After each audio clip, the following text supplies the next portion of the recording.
有失恋过，然后那时候我就想说，如果有个人可以陪在我身边，我觉得是还蛮正的一个事情。我的父母跟同学都不知道我把自己就是放在网上了。找人聊天，我那个时候真的是有点寂寞。很多人需要很多关怀，我自己像个聆听者。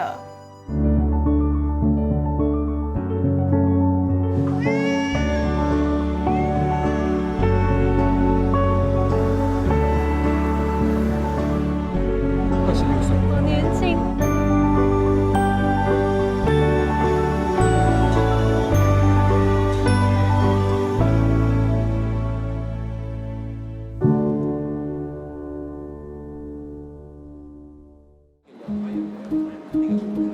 身处熙攘人群中，有的人感到无限孤独，想找人陪伴，却不知找谁。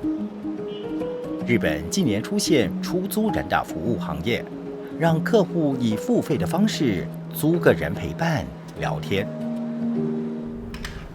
这种租友平台现在也悄然进入本地，有人包，有人扁。快点！为什么快点！快点！网络红人安琪儿今年初在 YouTube 网站上载了租一日男友的视频。快点！我是 Angel， 你也可以叫我安琪儿，然后来自台湾，现在在从事 full time 的 YouTube。Angel 姐姐租了一个男朋友，哇，他真的好帅哦 ！Oh my god！ 出租时间的人是26岁的黄家乐。我看着他的脸，但是我不知道该说什么，因为他真的是太帅了。我在网上的时候也有看过，就是有另外一个 YouTuber， 他就有租了一个女朋友，然后就是好奇想说看新加坡有没有这种东西。就是想说，那不然我做一集，因为我身边的朋友们，他们就是没有男朋友啊，然后每一次新年聚会是他们最辛苦的时候，所以就是想说，借于这个影片，让他们知道说，其实你们有选择的哟。男女朋友之间的身份，不是以两情相悦为基础，而是以时间计算的付费服务。这样的交友方式引起议论。这个视频播出后，真的是有很多好的、坏的、不同种类的回响。我现在有没有女朋友？我的朋友们都觉得，你怎么会敢去租一个男朋友？然后女生们都觉得好有趣。然后就有一些比较负面的，他们说，哎呀 ，Angel 你 cheap 啦 ，cheap 才要去租一个男朋友。每个人的心中都有一把尺，不是一竿子可以打翻一船人的那种说法。网络时代，青年男女有很多途径可以交朋友。但是租友牵涉付费在本地相当新，这类平台也只有几个。社会工作者是怎么看租友服务呢？因为蛮新的一个潮流，然后我们也不懂这个事情会怎样的演变嘛，所以当然是需要一些的observation 去观察这个趋向。身为一个社工，我们是希望大家能够用一个很客观的观点来看待这个事情。我觉得现在的年轻人嘛，接触很多不同社会、不同国家的一些的文化那就觉得他们想要尝试不同的东西，一些刺激的东西，可能这个新玩意儿跟很符合他们这些需求，然后他们就会很有兴趣，很好奇，想去尝试。租友平台的幕后推手是年仅29岁的 Razi。Me and my friend, we were just finding ideas to do what is something new that Singapore don't have, and we happened to chance upon this video talking about this rent a date platform in Japan. So we just took reference to that and we wanted to make it our own version. So theirs is like rent a girlfriend. So we just changed to rent a friend. 这个平台至今吸引了90名年轻男女加入。我是香如，我今年29岁，我是从去年2020年12月的时候加入这个平台的。这半年来，顾客最少有5到7个吧。他们的年龄群大概是30到40的年龄之间，好像都是白领人士。黄香茹是一名女商人，当出租人只是她的兼职工作。她在1年前设立了自己的商务平台，在网上售卖健康饮食。除此之外，香茹也是一名兼职模特儿。绚丽生活的背后，隐藏了她经历过的磨难。4年前我diagnosed为子宫颈癌，医生跟我说我需要切除我的子宫的时候，那才是对我的一个打击，因为我从小到大是想要做个妈妈，但是感觉这个好像被夺走我的理想，我的梦想了。Happy birthday, dear Summer. Happy birthday to you. 我第一次被确诊的时候，其实是在2017年。康复过后，大概1年之后，我又再有第2次的复发。然后复发过后1年又再过了，然后又再复发多1次，是总共了3次。当然，起初我都会觉得，为什么老天要这样子对我？然后为什么是我啊？然后就很负面。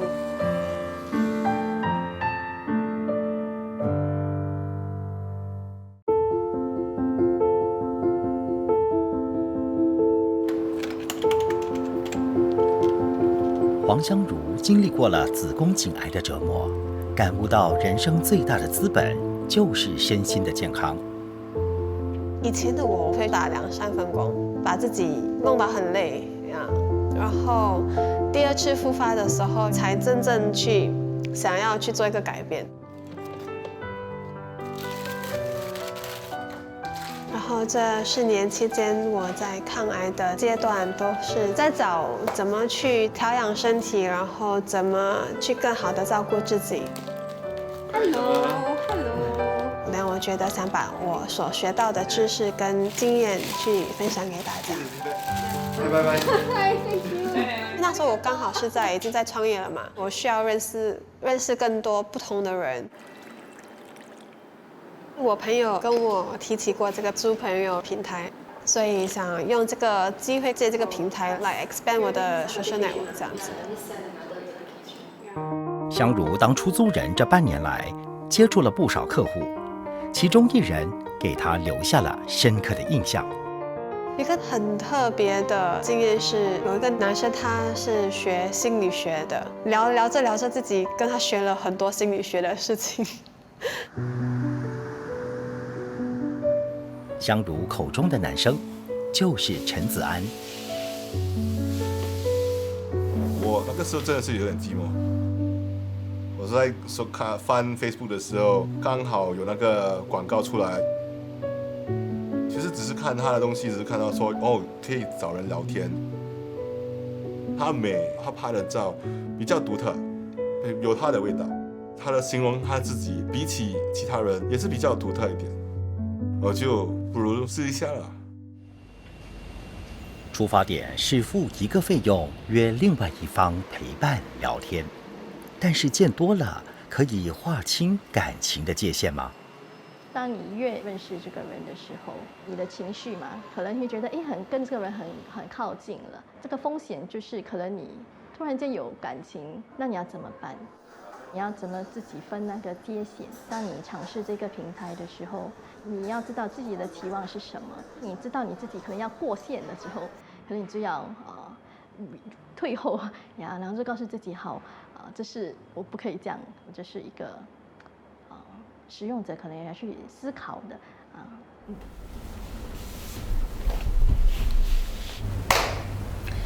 Hello， 弟弟妹妹，大家好，我是 Angel 姐姐。安琪儿上载租一日男友影片已经半年多了，视频点击率已高达10万。酸民还是酸民，所以就是顺其自然吧。以我自己的角度，我觉得并没有大家想象的那种刻板印象这么不好。就有人可能觉得像这种交友平台一定是做一些肮脏的事情，但是不是，就是你们真的可以单纯的只是交朋友，然后就是陪你2个小时而已。这个也太厉害了吧！在当下那2个小时，我其实跟 Caleb 聊了很多东西。如果可以的话，我想要去找 Caleb 叙旧，然后更认识这个男生。安琪儿和出租人黄家乐体验了第一次愉快的合作后，再度邀请家乐来助阵，一起完成陶艺任务。这边就是那个 entrance of 这个陶器的地方。走，好 ，Let's go。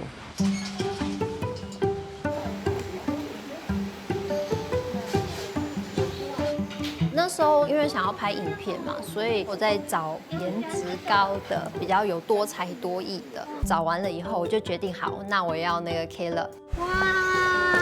哇，这个地方很大。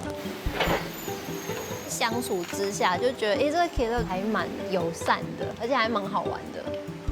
之前我是觉得很犹豫不决，要不要 take up the offer， 因为我是很内向、很少上镜头的一个人啦。结果还是想接受了他的访问啦。然后我就觉得上了他的节目之后，我觉得他是一个很好玩的一个人。26岁的黄家乐即将要读硕士课程。他说，求学之余，学校假期和周末都有时间。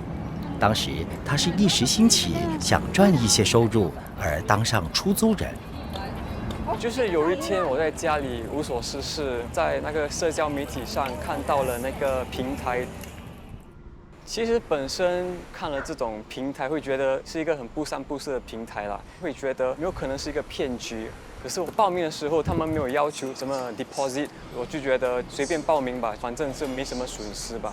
我的父母跟同学都不知道我把自己就是放在网上啦，不是我不想跟他们说，就是通常我们normal public 他们会觉得这是一个他们会误解那个 objective of 这个平台，因为他们不了解这个平台是怎么操作的。我玩了一下，只是觉得是一个很正经的一个平台啦。如果你需要一个人说话，而不好意思跟家人或者朋友，你可以约一个陌生人出来，然后跟他们讲讲心事。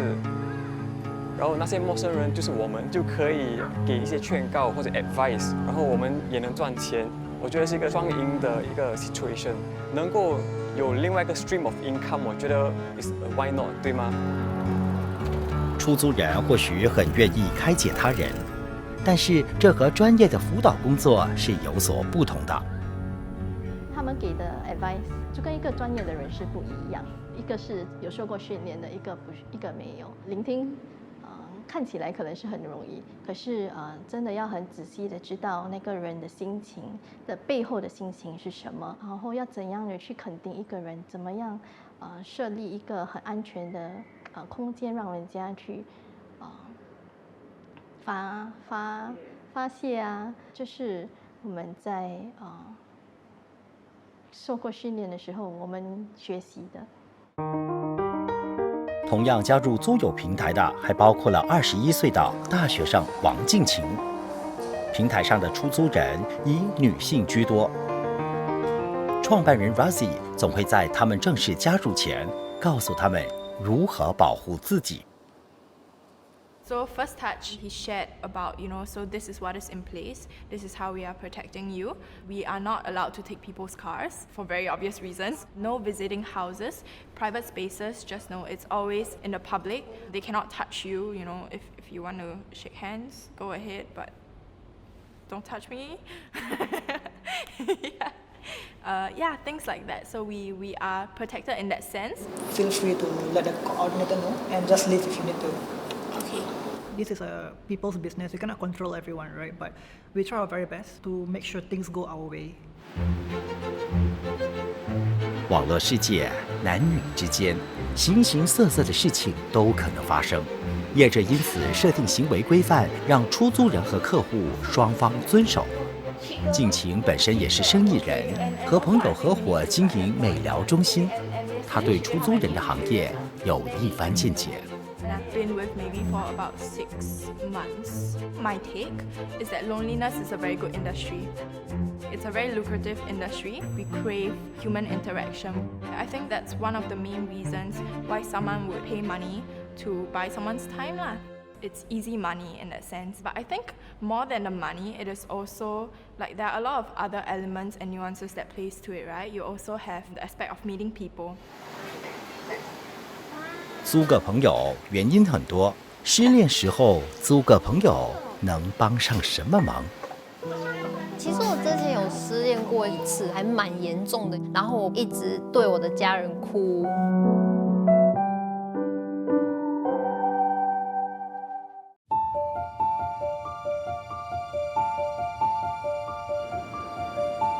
本地的租友平台点子来自外国，受访的平台是从日本的出租人服务找到创业灵感。在外国，出租人不只是陪伴客户聊天吃饭的男女，他们也可以陪伴客户出席生日会和各种场合，或者扮演家人填补那人的需要。不过，出租人服务在本地很新，也相当低调经营，使用服务的人很少，所知道的还是以租朋友的情况为多。39岁的轮胎销售经理陈子安就使用租友平台认识异性，缓解寂寞。我自己以前呢，很喜欢出去外面跟人家聊天，还有去了解他们的性格。我喜欢认识新的人。在疫情的时候，一直没有什么约会，没有什么认识人，生活方式变了，像就没有什么人气。10年前我是有学过NLP Neuro Linguistics Programming， 学了过后，他们教你怎么跟人家有默契，怎么去分析人。说真的，我就讲我学心理学嘛，我的目的是那个时候也是我多讲刚才讲说我是寂寞。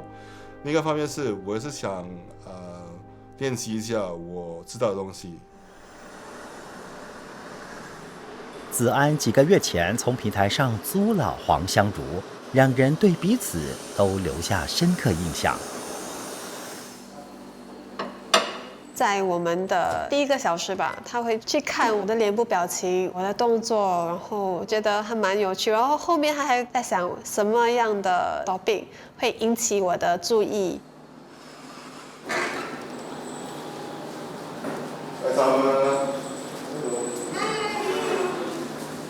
两人延续上次的会面，话题依然围绕在健康上。他会跟我讲健康的食物了。所以我跟他交流，跟他讲的东西，反而是健康的心态。